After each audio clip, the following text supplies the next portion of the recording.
Hola, buenas tardes. Mi nombre es Galilea Merino González del grupo 9V y hoy voy a hablarles sobre un tema muy importante dentro de la estadística inferencial, que es la ANOVA de dos vías y su interacción.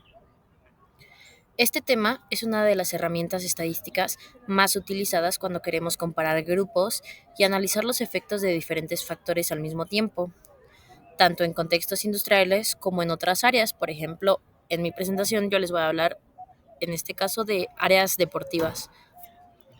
A lo largo de esta presentación vamos a ver qué es la ANOVA, cuáles son sus tipos, cómo se plantean las hipótesis, cómo se interpreta una tabla ANOVA y finalmente veremos dos ejemplos aplicados, uno en la ingeniería industrial y otro en el deporte del voleibol.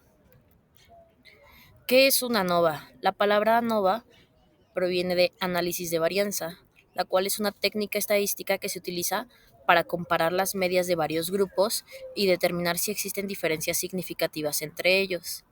En otras palabras, cuando queremos saber si los cambios que observamos en los datos son producto del azar o si realmente hay un efecto real de los factores, es cuando nosotros aplicamos la ANOVA. El principio básico es analizar la variabilidad entre los grupos, por ejemplo, entre diferentes máquinas o diferentes métodos de entrenamiento, y la variabilidad dentro de los grupos, o sea, las diferencias que se presentan en cada grupo por separado. Hay diferentes tipos de ANOVA. Los tres principales son la ANOVA de una vía, que se utiliza cuando solo tenemos un factor que influye sobre una variable. Por ejemplo, si quisiéramos comparar el rendimiento de tres máquinas diferentes, este sería una ANOVA de una vía. También encontramos la ANOVA de dos vías, que se usa cuando analizamos dos factores al mismo tiempo, por ejemplo, la máquina y el turno de trabajo. Y la ANOVA con interacción. Aquí, además de analizar si el efecto de un factor depende de otro, vemos si hay una relación combinada entre ellos. Este último punto, la interacción, es el más interesante y el que analizaremos con más detalle, porque nos permite entender fenómenos más complejos y reales. La ANOVA de dos vías evalúa el efecto de dos factores diferentes sobre una misma variable de respuesta. Por ejemplo, podemos analizar cómo influye la máquina y el turno de trabajo sobre el tiempo de producción.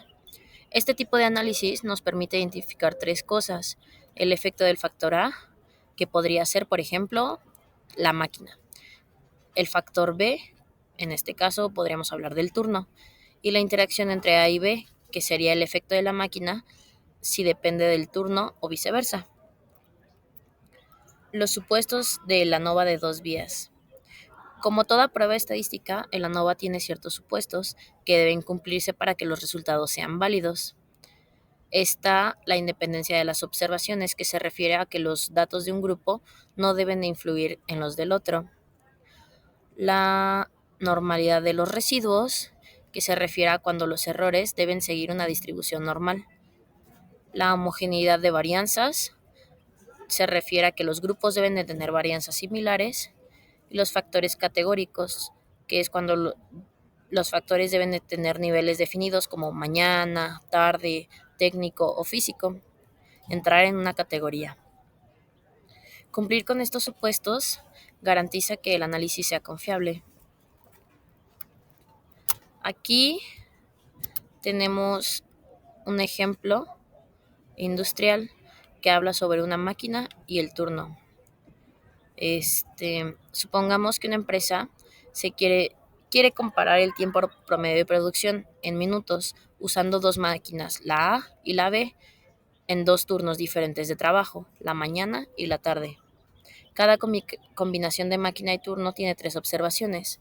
En este caso podemos observar que la máquina A en la mañana tiene 12, 11 y 13 minutos. La máquina A por la tarde tiene 15, 14 y 16 minutos. La máquina B en la mañana se observa que tiene 10, 9 y 11 minutos. Y la máquina B por la tarde presenta 12, 11 y 13 minutos. A partir de estos datos se constituye la ANOVA de dos vías. Aquí planteamos la hipótesis de la ANOVA. Para este caso se plantean tres pares de hipótesis. Para el factor A, la máquina, tenemos su hipótesis nula, la cual es no hay diferencia entre máquinas, y la hipótesis alterna es que sí hay diferencia. Para el factor B, no hay diferencia entre turnos y sí hay diferencia, y para la interacción de A por B no existe interacción entre máquina y turno o existe interacción.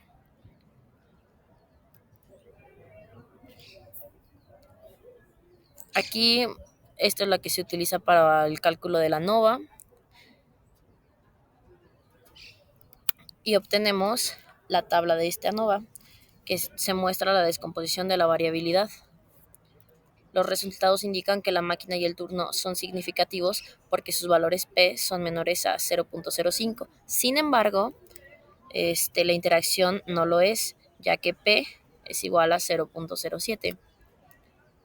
Esto significa que tanto el tipo de máquina como el turno de trabajo influyen de manera individual en el tiempo de ensamblado, pero uno no depende del otro.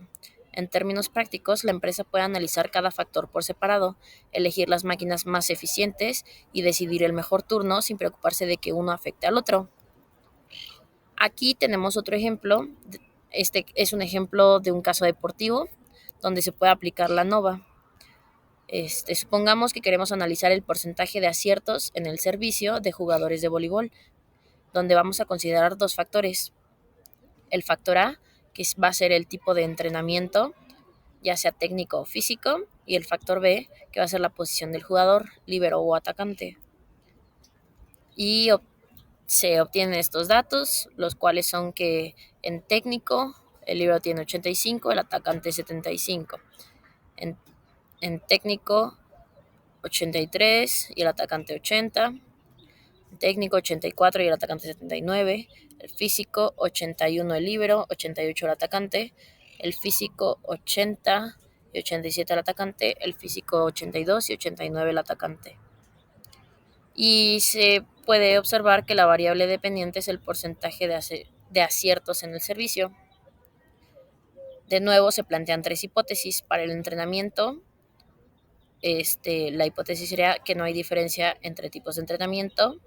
Para la posición no hay diferencia entre posiciones y para la interacción el efecto del entrenamiento no depende de la posición. Y aquí obtenemos los resultados. En este caso, la interacción sí es significativa porque su valor P es menor que 0.05. Esto nos dice que el efecto del entrenamiento depende de la posición, es decir, el entrenamiento no afecta igual a todos los jugadores. Los líberos mejoran más con los entrenamientos técnicos y los atacantes en cambio mejoran más con el entrenamiento físico. Por lo tanto, hay una interacción entre los factores, ya que el resultado depende de la combinación entre tipo de entrenamiento y la posición del jugador. Y aquí podemos comparar los dos ejemplos para entender mejor la importancia de la interacción. Esto demuestra que en la práctica la interacción puede o no ser relevante y eso cambia completamente la interpretación de los resultados. En resumen, la nova de dos vías es una herramienta muy poderosa ya que nos permite analizar dos factores simultáneamente y además detectar interacciones entre ellos. La parte más importante es interpretar correctamente los resultados. Si no hay interacción, los factores actúan de forma independiente. Si sí hay interacción, entonces el efecto de un factor depende del otro. Su aplicación va desde el control de procesos industriales hasta el análisis, en este caso, del rendimiento deportivo. La psicología, la educación y muchos otros campos puede ser aplicada a la nova. Cuando se interpreta bien, la nova de dos vías se convierte en una base sólida para tomar decisiones, mejorar procesos y aumentar la productividad. Y con esto concluyo mi presentación sobre la nova de dos vías y su interacción. Espero que haya quedado claro cómo se interpreta, cómo se aplica y por qué es útil tanto en el ámbito industrial como en cualquier otro ámbito. Muchas gracias por su atención.